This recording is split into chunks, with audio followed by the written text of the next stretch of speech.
Hello friends, this is यश और मैं आप सबका वेलकम करता हूँ ढासू सी वीडियो में, जो कि है सेकेंड पार्ट ऑफ ग्रुप 16, 17 और 18 की।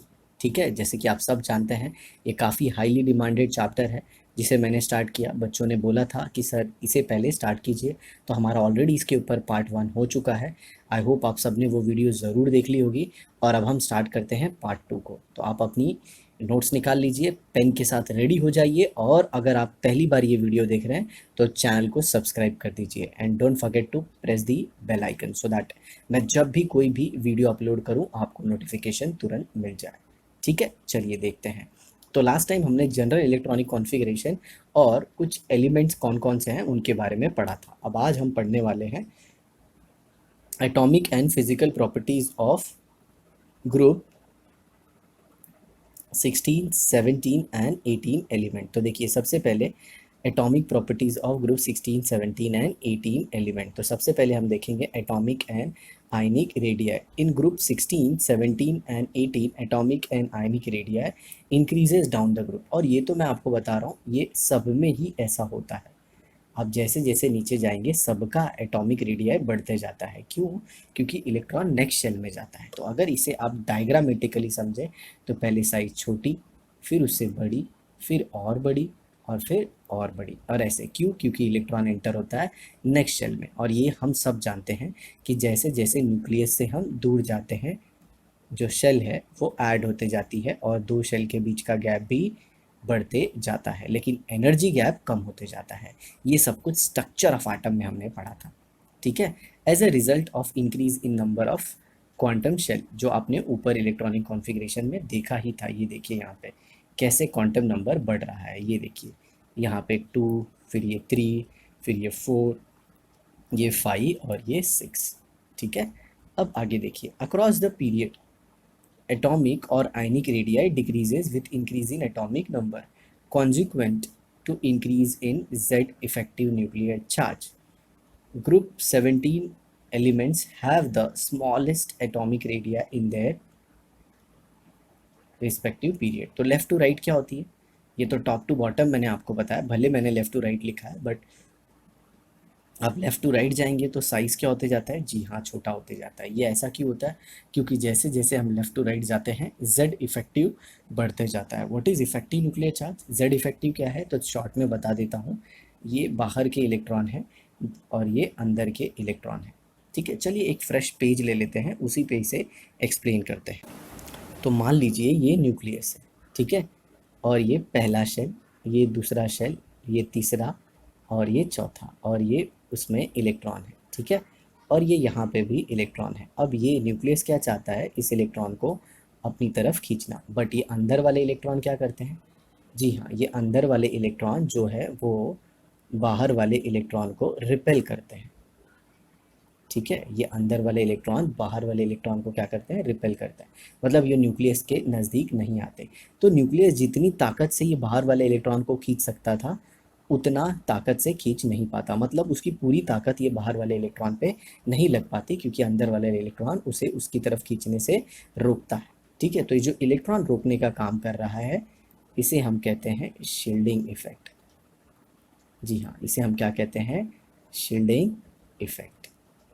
ओके, और इसका जो सिंबल है इसे हम रिप्रेजेंट करते हैं सिग्मा से। और ये जो न्यूक्लियस अपनी ताकत पूरी लगा रहा है, इसे हम Z कहते हैं। और एग्जैक्टली जो उसकी ताकत लग रही है उसे हम कहते हैं Z इफेक्टिव। क्या न्यूक्लियस की पूरी ताकत Z की इतनी लग रही है? सर Z क्या है? Nuclear charge, number of proton के ऊपर डिपेंड करता है।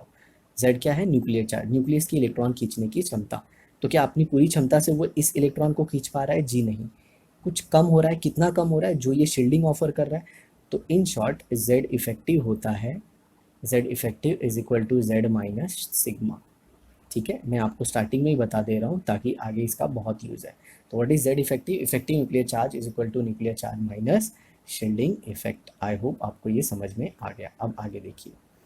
ओके, अब जो नेक्स्ट कंसेप्ट है वो है आयनाइजेशन एंथैल्पी। तो क्या होता है आयनाइजेशन एंथैल्पी? तो इन शॉर्ट मैं कंसेप्ट को भी एक्सप्लेन करते चलूँगा। तो ये देखिए, ये न्यूक्लियस है और ये मान लीजिए बाहर इलेक्ट्रॉन है। ऐसे ढेर सारे इलेक्ट्रॉन अंदर भी है। ठीक है, तो ये बाहर वाले इलेक्ट्रॉन को न्यूक्लियस अपनी तरफ खींच रहा है, अंदर वालों को भी खींचता है, लेकिन हम क्या चाहते हैं कि ये बाहर निकल जाए। कौन? ये इलेक्ट्रॉन। और ये इलेक्ट्रॉन बाहर निकलेगा तो उसके लिए तो एनर्जी लगेगी। क्यों एनर्जी लगेगी? क्योंकि एक साइड से आप इसको बाहर निकालना चाहते हैं और दूसरी साइड से ये जो न्यूक्लियस है वो इस इलेक्ट्रॉन को खींच रहा है। और खींच रहा है मतलब हमें इलेक्ट्रॉन को बाहर निकालने के लिए कुछ तो एनर्जी देनी पड़ेगी। तो जो एनर्जी देते हैं वो हीट के फॉर्म में होती है और उसे कांस्टेंट प्रेशर पे देते हैं। तो heat at constant pressure is called as enthalpy. ठीक है, heat at constant pressure is called as enthalpy. और आयन बनाने के लिए जो हीट दी जाती है कांस्टेंट प्रेशर पे उसे हम कहते हैं आयनाइजेशन एंथैल्पी। एक बार आप यहाँ पे देख लीजिए, ये जो था ये सेम यही इलेक्ट्रॉन को अब हम बाहर निकालने की कोशिश कर रहे हैं। तो ये अट्रैक्टिव फोर्स पे ओवरकम करने के लिए एनर्जी लगेगी, और ये एनर्जी क्या बनाने के लिए लग रही है? जी हाँ, आयन बनाने के लिए। तो इस प्रोसेस को बोलेंगे आयनाइजेशन, और जो एनर्जी लगेगी उसे कहेंगे आयनाइजेशन एंथैल्पी। ठीक है, ये हो गया। तो आई होप आपको ये समझा होगा। ठीक है, अब आगे देखते हैं। The group 16, 17 and elements have high ionisation enthalpy. Ionisation enthalpy decreases down the group due to increase in size. ये देखिए, ये छोटू एटम नीचे और बड़ा, फिर बड़ा, और आगे जाने पे और बड़ा। तो क्या हो रहा है? न्यूक्लियस का जो डिस्टेंस है बाहर वाले इलेक्ट्रॉन से वो बढ़ते जा रहा है। मतलब सिंपल सा अगर मैं बोलूँ तो न्यूक्लियस की इलेक्ट्रॉन को खींचने की जो क्षमता है, इलेक्ट्रॉन को जो खींचने की क्षमता है वो ऑलमोस्ट क्या हो जा रही है? कम हो जा रही है। मतलब क्या इतने जितने ताकत से पहला इलेक्ट्रॉन बाहर वाले, पहला न्यूक्लियस, पहले एटम का ये जो जो छोटू है, ये जो बाहर के इलेक्ट्रॉन को स्ट्रांगली खींच रहा है, क्या उस उतनी ताकत से ये न्यूक्लियस इस इलेक्ट्रॉन को खींच रहा है, बाहर वाले इलेक्ट्रॉन को? जी हाँ, ये बाहर के इलेक्ट्रॉन है, मतलब आउटर मोस्ट शेल के इलेक्ट्रॉन है। तो जी हाँ, ये छोटे वाले एटम का न्यूक्लियस ज़्यादा ताकत से खींचेगा, जबकि बड़े वाले का इतनी ताकत से नहीं खींच पाएगा। ठीक है, तो जो बड़ा वाला एटम है उसका इलेक्ट्रॉन निकालना आसान है कंपेयर टू छोटे वाले एटम। तो डाउन द ग्रुप क्या होता है? आयनाइजेशन एंथैल्पी कम हो जाती है क्योंकि कम एनर्जी लगती है। जब लेफ्ट टू राइट जाते हैं तो क्या होता है? जनरली जो साइज छोटी होती जाती है तो अट्रैक्टिव फोर्स भी बढ़ते जाता है और इसीलिए एनर्जी ज़्यादा लगती है। ठीक है, ऐसा मैं एक बार इसे भी डायग्रामेटिकली बता देता हूँ। तो ये ऐसे ऐसे ऐसे, आप जैसे जैसे नीचे जा रहे हैं साइज क्या होते जा रही है? जी हाँ, साइज बढ़ते जा रही है। और साइज बढ़ते जाने की वजह से क्या हो रहा है? ये तो छोटू बन गया, चलिए एक बार फिर सबको बना देता हूँ अच्छे से। तो ये हो गया। अब इसके बाद एक बड़ा, एक उससे भी बड़ा। ठीक है, तो ये न्यूक्लियस मान लीजिए सेंटर में, और ये बाहर वाला इलेक्ट्रॉन, ये न्यूक्लियस, ये बाहर वाला इलेक्ट्रॉन, ये न्यूक्लियस, ये बाहर वाला इलेक्ट्रॉन, ये न्यूक्लियस, ये बाहर वाला इलेक्ट्रॉन। तो जितनी ताकत से ये खींच रहे हैं वो ताकत कम होते जा रही है। तो सबसे आसानी से इसका इलेक्ट्रॉन निकलेगा, तो इसका जो आयनाइजेशन एंथैल्पी होगा वो क्या होगा? जी हाँ, वो सबसे कम होगा। लेकिन जब आप यही लेफ़्ट टू राइट आते हैं, मतलब मान लीजिए यहाँ से मैं ऐसे राइट जा रहा हूँ, तो राइट पे जाने पे क्या हो जाएगी? जी हाँ, साइज़ छोटे होते जाती है, और साइज़ छोटे होते जा रही है उसका मतलब क्या है? साइज़ छोटे होने का मतलब क्या है यहाँ पे? जी हाँ, अट्रैक्शन बढ़ रहा है। तो लेफ़्ट टू राइट आप क्या बोलेंगे? आयनाइजेशन एंथैल्पी बढ़ता है। अब ये जो सारी बेसिक चीज़ें हैं ये हम अपने पीरियोडिक टेबल में पढ़ चुके हैं, बट फिर भी मैं ऐसे बता रहा हूँ क्योंकि बहुत सारे बच्चों का ये कंप्लेन है कि सर हमें 11th में हम जहाँ पे भी पढ़ते थे हमें नहीं समझा। तो आप प्लीज़ ये कीजिए कि जब भी आप एक्सप्लेन करते हैं सब कुछ डिटेल में बता दीजिए। तो ये लेफ़्ट टू राइट के आयनाइजेशन का एंथैल्पी का कंसेप्ट था जो बढ़ता है, और ये जनरली, क्योंकि आगे चल के आपको कुछ एक्सेप्शन मिलने वाले हैं। और जब आप टॉप टू बॉटम आते हैं, टॉप टू बॉटम मतलब जब ऊपर से नीचे की तरफ आते हैं, तो आयनाइजेशन एंथैल्पी क्या हो जाती है? जी हाँ, आयनाइजेशन एंथैल्पी कम हो जाती है। आई होप आपको ये समझ में आ गया है। ठीक है, अब हम जरा पढ़ लेते हैं। Across a period ionisation enthalpy increases with increase in atomic number. This is due to addition of electron in the same shell. However the element of Group 16 has lower ionization enthalpy value compared to group 15 in a corresponding periods owing to extra self half-filled electronic configuration of p orbital element of group 15। चलिए इसे हम समझाने की कोशिश करते हैं। ठीक है,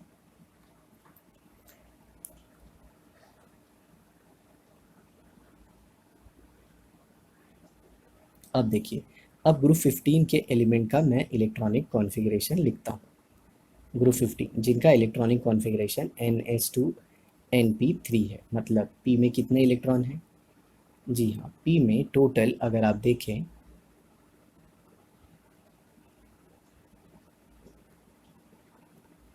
तो P में टोटल 3 इलेक्ट्रॉन है।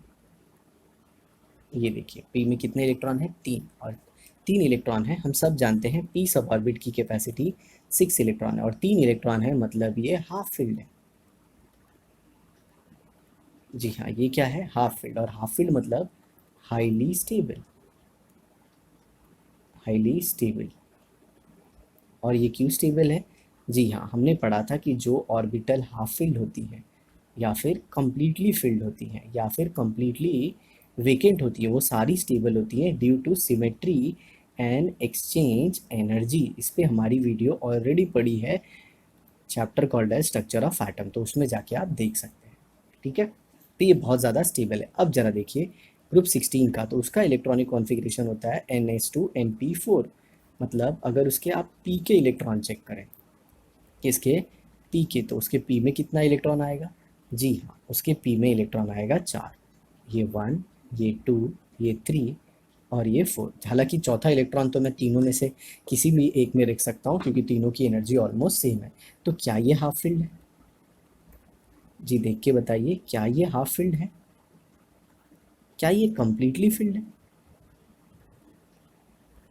बताइए, क्या ये कम्प्लीटली फिल्ड है? जी नहीं, ये दोनों नहीं है। मतलब it is not that much stable, ये उतना स्टेबल नहीं है। तो अगर अगर देखा जाए तो 15 से 16 के एलिमेंट की जो साइज़ होती है वो छोटी होती है। मतलब अगर 15 का एलिमेंट इतना बड़ा है तो 16 उससे छोटा होता है। तो जनरली आयनाइजेशन एंथैल्पी, मतलब इलेक्ट्रॉन निकालने के लिए एनर्जी किसको ज़्यादा लगनी चाहिए? जी हाँ, 16 को, बट लगती किसको ज़्यादा है? 15 को। अब सिंपल सा इसका कारण, मैं जो रीज़न है वो आपको एक्सप्लेन करने वाला हूँ। तो इसका रीज़न सिंपल सा है, due to half filled configuration, due to half filled electronic configuration, group 15 element attain higher stability।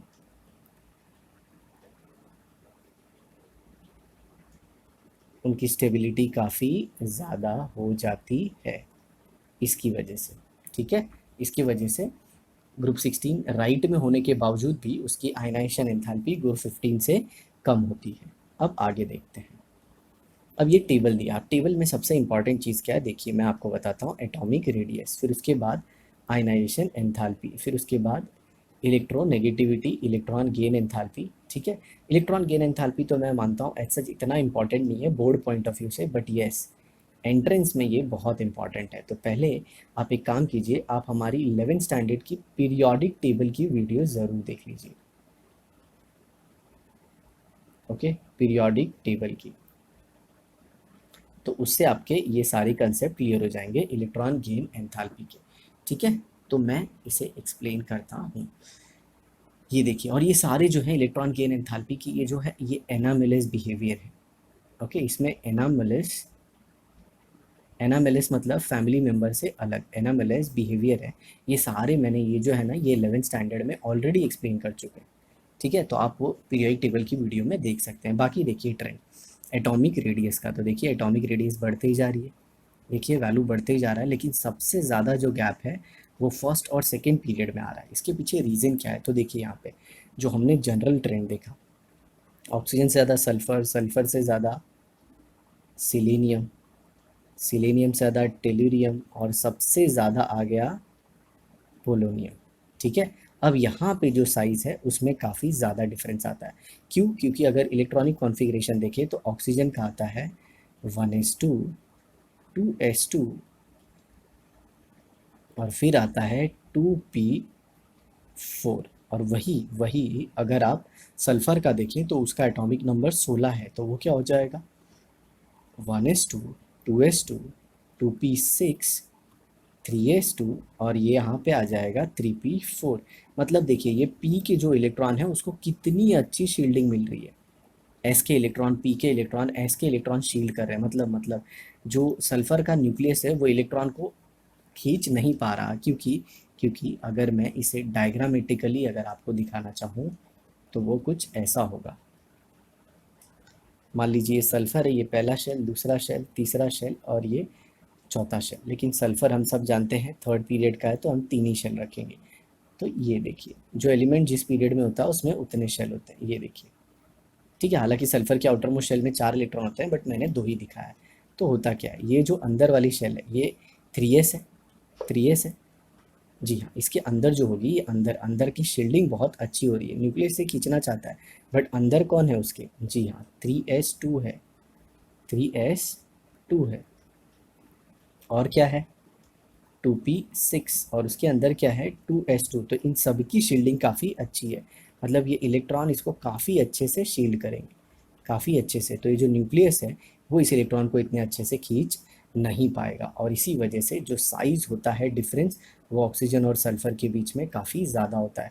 और ना ऑक्सीजन और सल्फ़र, बल्कि हर एक सेकेंड और थर्ड पीरियड के एलिमेंट के बीच में साइज़ का गैप काफ़ी ज़्यादा होता है। और ये मैंने आपको बता दिया एक MCQ, यानी एंट्रेंस बेस्ड क्वेश्चन। ठीक है, चलिए आगे देखते हैं।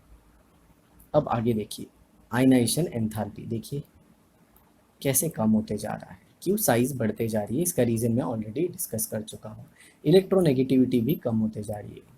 ठीक है, इलेक्ट्रॉन को खुद की तरफ खींचने की क्षमता। मैं आपको पहले यहाँ पे बता देना चाहता हूँ कि जिन लोगों ने भी 11th स्टैंडर्ड में पीरियोडिक टेबल नहीं पढ़ा है, आप ये वीडियो तभी देखिए जब आपने पीरियोडिक टेबल को कंप्लीट कर लिया है, और हमने ऑलरेडी 11th स्टैंडर्ड में पीरियोडिक टेबल पूरा ख़त्म कर लिया है।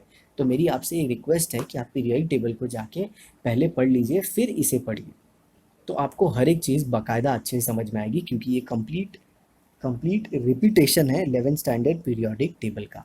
अब कुछ लोग बोल सकते हैं इलेक्ट्रोनेगेटिविटी क्यों कम हो रही है, तो इलेक्ट्रोनेगेटिविटी इसलिए कम हो रही है क्योंकि साइज़ बढ़ रहा है, और साइज़ बढ़ता है तो इलेक्ट्रॉन को खींचने की जो क्षमता है वो कम हो जाती है। और इलेक्ट्रॉन गेन एंथैल्पी तो जब जैसे मैंने आपको बताया कि आप 11th स्टैंडर्ड की हमारी पीरियोडिक टेबल की वीडियो से देख सकते हैं। अब जो नेक्स्ट आता है वो आता है डेंसिटी। तो आप देख रहे हैं डेंसिटी डाउन द ग्रुप बढ़ते ही जा रही है, ये देखिए ट्रेंड। ठीक है, मतलब क्या, मतलब ऑक्सीजन से ज़्यादा सल्फर, सल्फर से ज़्यादा सिलेनियम, सिलेनियम से ज़्यादा टेलुरियम, और फिर टेलुरियम से ज़्यादा पोलोनियम। अब ऐसा क्यों होता है, तो इसका सिंपल सा रीज़न है कि डेंसिटी होता है mass upon volume, and on moving down the group, जब आप डाउन द ग्रुप जाते हैं तो होता क्या है, मास बढ़ता है, वॉल्यूम भी बढ़ता है, क्योंकि हम सब जानते हैं नीचे जाने पे नंबर ऑफ प्रोटॉन इलेक्ट्रॉन दोनों बढ़ रहे हैं, और प्लस वॉल्यूम साइज भी बढ़ रहा है, क्योंकि इलेक्ट्रॉन नेक्स्ट शेल में एंटर हो रहा है, लेकिन मास ज़्यादा बढ़ता है, इसीलिए density keeps on increasing. I hope आपको ये समझ में आया होगा। चलिए आगे देखते हैं।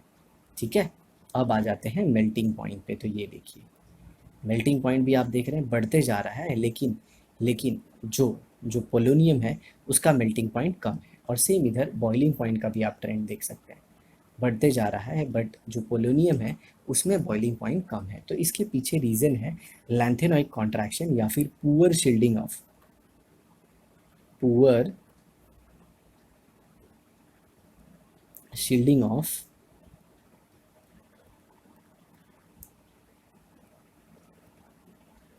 4f and 5d electron.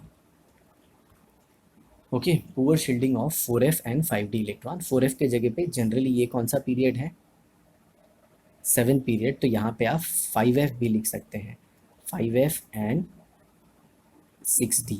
इनके इलेक्ट्रॉन की शील्डिंग काफ़ी ख़राब होती है, मतलब जब आप पोलोनियम का इलेक्ट्रॉनिक कॉन्फ़िगरेशन देखेंगे तो उसके अंदर 5f, 4f, 6d, 5d होते हैं, और ये बाहर वाला इलेक्ट्रॉन आता है जो होता है 7p, जो होता है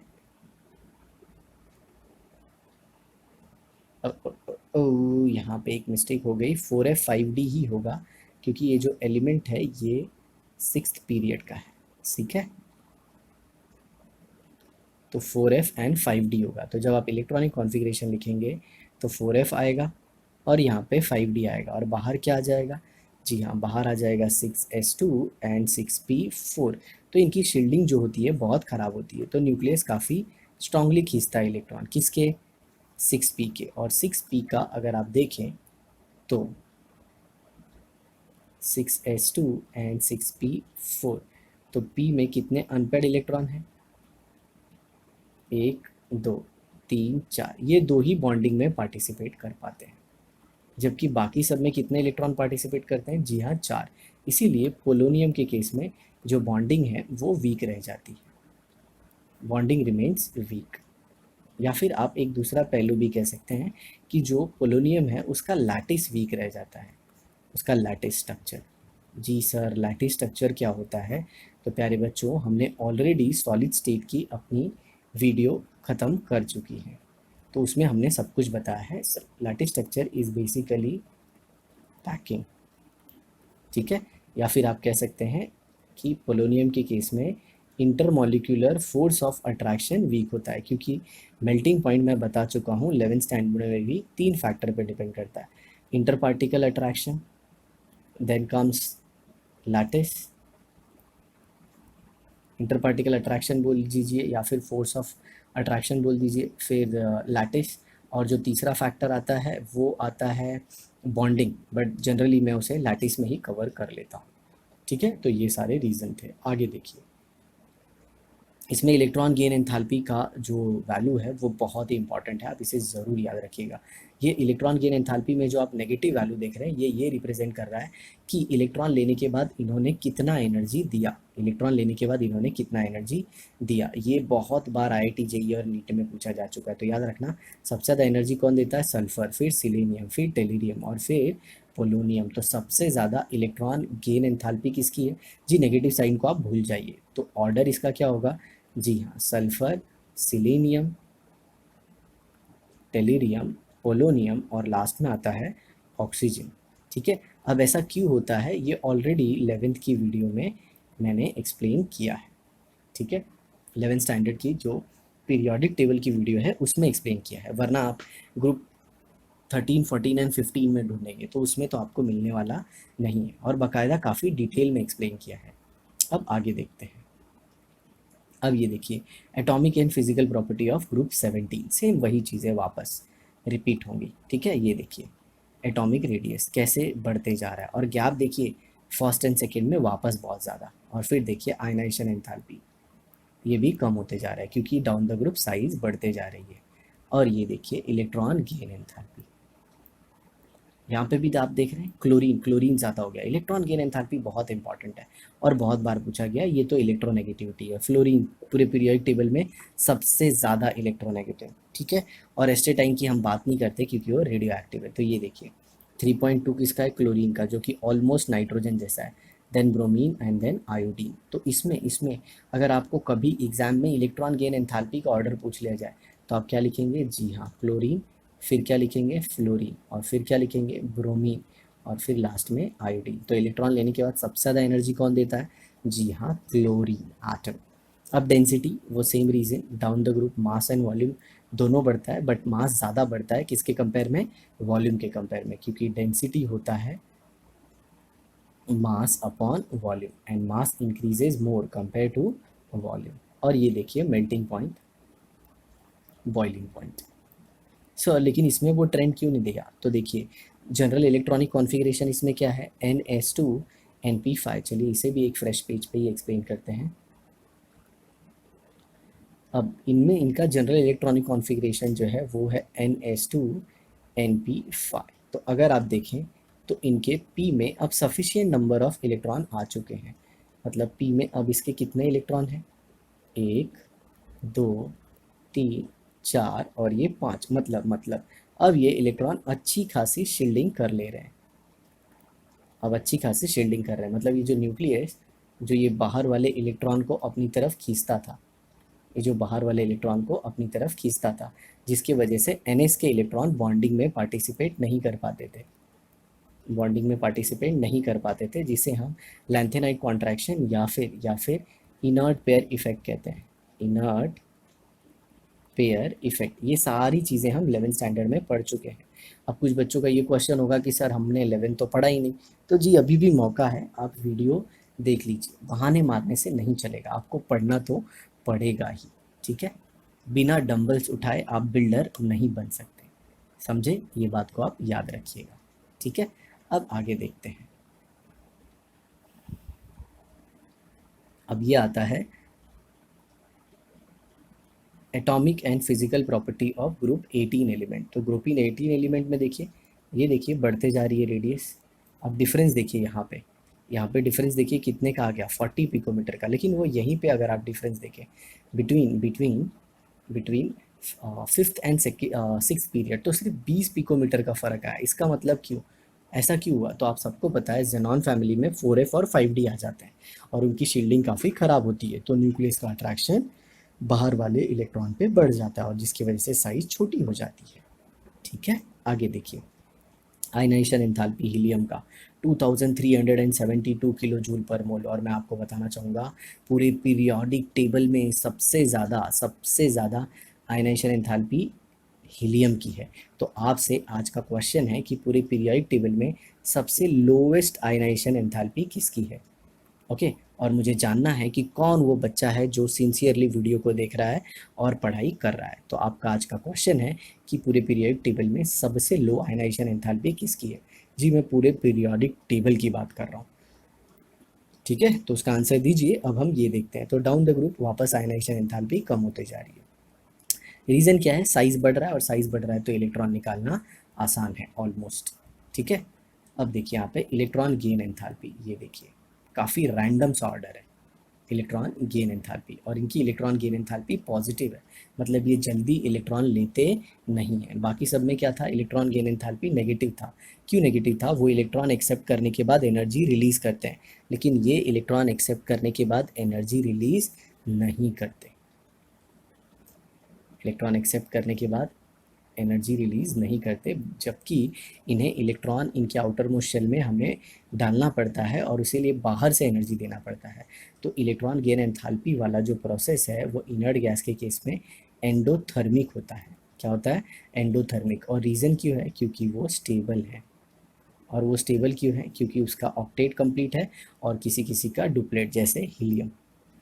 ठीक है, ऐसा है। अब देखिए डेंसिटी, ये भी बढ़ते जा रही है। मेल्टिंग पॉइंट, बॉइलिंग पॉइंट, ये भी बढ़ते ही जा रहा है।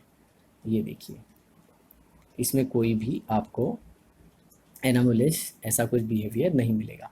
अब एक क्वेश्चन आता है कि इनकी मेल्टिंग पॉइंट और बॉइलिंग पॉइंट के बीच में, मतलब मेल्टिंग पॉइंट में इनके बीच इंटरमोलिकुलर फोर्स कौन सा होता है? तो मैं आपको बताना चाहूँगा, इनके बीच में इंटरमोलिकुलर फोर्स लंडन फोर्स होता है। कौन सा फोर्स होता है? London force. और ये देखिए एटमॉस्फेरिक अबेंडेंस, जिसमें आप देखेंगे आर्गन सबसे ज़्यादा है। देखिए उसका पावर 10⁻³ है। तो अगर आप ऑर्डर के हिसाब से अरेंज करना चाहें, ओके, ऑर्डर के हिसाब से अगर आप अरेंज करना चाहें तो आर्गन सबसे ज़्यादा मिलेगा। ठीक है, मेरे ख्याल से यहाँ पे गलती हो गई है। इन्होंने परसेंट जो है एटमॉस्फेयर में वो क्रिप्टन का 0.934 दे दिया। आप इसे प्लीज़ चेक कर लीजिए। ये जो ऑर्डर है ये एब्सोल्युटली रॉन्ग है। ठीक है, क्योंकि हम सब जानते हैं हवा में ज़्यादा क्या मिलता है? आर्गन मिलता है। अब आगे देखिए, कंसेप्ट है इलेक्ट्रोनेगेटिविटी का और इलेक्ट्रॉन गेन एंथैल्पी का। ठीक है, तो यहाँ पे इलेक्ट्रॉन नेगेटिविटी के कंसेप्ट को मैं बता देता हूँ और अपने नेक्स्ट क्लास को हम स्टार्ट करेंगे इलेक्ट्रॉन गेन एंथैल्पी से। क्यों इलेक्ट्रॉन गेन एंथैल्पी? क्योंकि मैं चाहता हूँ आप 11th स्टैंडर्ड की वीडियो ज़रूर देखेंगे पीरियोडिक टेबल की, और आप नीचे कमेंट बॉक्स में भी मेंशन करेंगे कि हाँ सर मुझे नहीं आता था ये कंसेप्ट, बट मैं आपकी वीडियो देख के ये सीख गया। ठीक है प्यारे बच्चों, आई होप आप ज़रूर करोगे। देखिए यहाँ पे electronegativity in group 16, 17, 18 electronegativity decreases down the group. तो क्या होती है इलेक्ट्रोनेगेटिविटी? जी हाँ, ये जैसे दो कंबाइंड एटम है और इनके बीच में ये जो दो इलेक्ट्रॉन है, ओ ये तो न्यूक्लियस बना दिया, ये इनका इलेक्ट्रॉन है। चलिए यहाँ पे बताता हूँ। मान लीजिए कोई एक एटम ये है ए और कोई एक एटम बी है, और इनके बीच में ये इलेक्ट्रॉन है ए का और ये इलेक्ट्रॉन बी का है और ये कोवेलेंट बॉन्ड है। तो अब इस इलेक्ट्रॉन को कौन ज़्यादा खींचता है? मान लीजिए इस इलेक्ट्रॉन को बी ने ज़्यादा खींच लिया। किसने ज़्यादा खींच लिया? जी हाँ, बी ने ज़्यादा खींच लिया। इसका मतलब क्या है कि ये इलेक्ट्रॉन अब यहाँ से धीरे धीरे किसकी तरफ चला गया? जी हाँ, बी की तरफ चला गया। मतलब अब ये इलेक्ट्रॉन यहाँ पे आ गया बी पे, तो इसकी वजह से बी पे आ जाता है पार्शियल नेगेटिव और ए पे आ जाता है पार्शियल पॉजिटिव। पार्शियल क्यों? क्योंकि पूरी तरह से ए का इलेक्ट्रॉन बी ने नहीं लिखा, मतलब ए प्लस नहीं हुआ और बी माइनस नहीं हुआ, इसीलिए पार्शियल, पूरा नहीं है, ये सिर्फ इलेक्ट्रॉन को थोड़ा सा अपनी तरफ खींच के रखता है। तो ये जो खींचने की क्षमता है, ये खींचने की क्षमता कौन से स्टेट में, जी हाँ, कोवेलेंटली बॉन्डेड स्टेट में, कोवेलेंटली बॉन्डेड स्टेट यानी मॉलिक्यूलर स्टेट में इस खींचने की क्षमता को ही प्यारे बच्चों हम क्या कहते हैं, इलेक्ट्रोनेगेटिविटी। तो the tendency of an atom to pull shared pair of electron, the tendency of an atom to pull shared pair of electron towards itself in a covalently bonded molecule is called as electronegativity। और जैसे जैसे down the group size बढ़ते जाती है, electronegativity कम होते जाती है, क्योंकि न्यूक्लियस का बाहर वाले इलेक्ट्रॉन से डिस्टेंस कम होते जाता है, तो इलेक्ट्रॉन खींचने की उसकी क्षमता कम हो जाती है। ठीक है, यही चीज़ लिखा होगा। Oxygen has smallest size and highest electronegativity next to fluorine amongst the element. ठीक है, oxygen second most electronegative atom है। Halogen have very high electronegativity, fluorine is the most electronegative element in the periodic table. ठीक है, तो ये हो गया हमारा पूरा कंसेप्ट यहाँ तक। अब अपनी नेक्स्ट वीडियो में हम डिस्कस करेंगे इलेक्ट्रॉन गेन एंथैल्पी। बट मेरी आपसे रिक्वेस्ट है कि आप 11th स्टैंडर्ड का पीरियोडिक टेबल का चैप्टर ज़रूर ख़त्म कीजिए, मैं आपको सफिशिएंट टाइम देता हूँ। ठीक है, और हमारी प्लेलिस्ट है ऑलरेडी, आप Maharashtra new syllabus periodic table या फिर सिर्फ periodic table by yes sir डालेंगे गूगल सर्च बार में, आपको तुरंत मिल जाएगा। ठीक है, तो thanks a lot for watching the video, मिलते हैं अगले वीडियो में, बाय बाय।